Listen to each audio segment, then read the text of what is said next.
ہمارے رب العالمین فرماتے ہیں وَإِذَا سَمِعُوا مَا أُنزِلَ إِلَىٰ رَسُولِ تَرَىٰ عَيْنَهُمْ، اور جو کچھ رسول کی طرف سے نازل کیا گیا ہے جب اسے سنتے ہیں تو آپ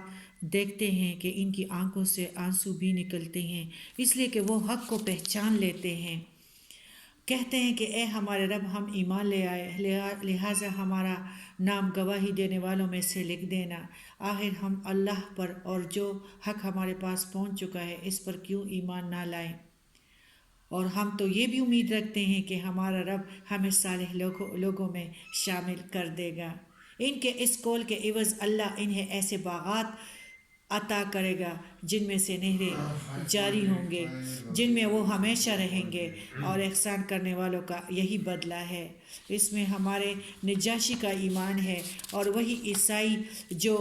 راہب نے بحیرہ نے پیارے نبی کو پتھر سلام کرتے ہوئے دیکھا تھا، اس کو پہچانا تھا، اور ان کے چچا ابو طالب کو کہا تھا کہ اس کو واپس لے جاؤ، اس کو کوئی جان لے گا تو اس کے زندگی کو خطرہ ہے۔ پھر اسی طرح ہمارے ہرکل نے بھی گفٹ پیارے نبی کو بھجوائے تھے،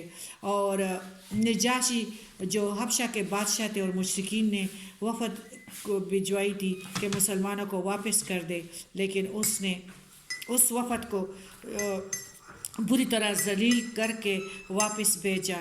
اور کئی سال بعد نجاشی نے اس نے پھر جعفر بن طیار نے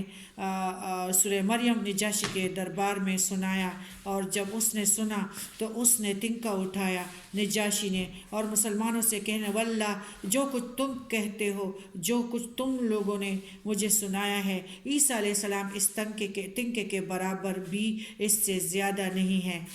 نجاشی کے اس تبصرے پر درباری بھی برہم ہوئے اور قریشی سفارت کے تمام امیدواروں پر اوس پڑ گئے، مگر نجاشی نے کسی کی بھی پرواہ نہیں کی، مسلمانوں کو اپنے ملک میں رہنے کی کھلے دل سے اجازت دی، اور اس وفد کو مشرکین وفد کو ذلیل کر کے واپس بھجوائے۔ اس واقعے کے کئی سال بعد نجاشی نے 79 مسلم عیسائیوں پر مشتمل ایک وفد مدینے میں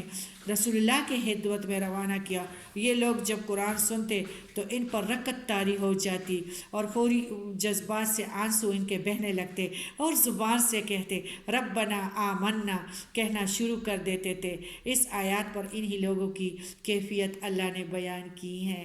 آیت نمبر ہمارا جو ہے 82، اللہ تعالیٰ نے ان کی کیفیت بیان کی ہے، اور اللہ تعالیٰ خود فرماتے ہیں کہ نجاشی کا غیبانہ جنازہ پھر ایسے لوگ بھی ہیں کہ ان کے آنکھوں سے آنسو بھی بہتے ہیں، الی الرسول تری اعینہم، ان کے آنکھوں میں نم آتی ہیں، آنسو نکلتے ہیں۔ نجاشی کا غیبانہ جنازہ نبی کریم صلی اللہ علیہ وسلم کی خدمت میں نجاشی تو حاضر نہ ہو سکے، مسلمان ضرور ہوا تھا۔ اس پر واضح دلیل یہ ہے کہ جب وہ فوت ہوا تو آپ صلی اللہ علیہ وسلم نے مسلمانوں کو اس کی وفات کی خبر دی، پھر اس پر غیبانہ نماز جنازہ پڑھی۔ بخاری کتاب الجنازہ۔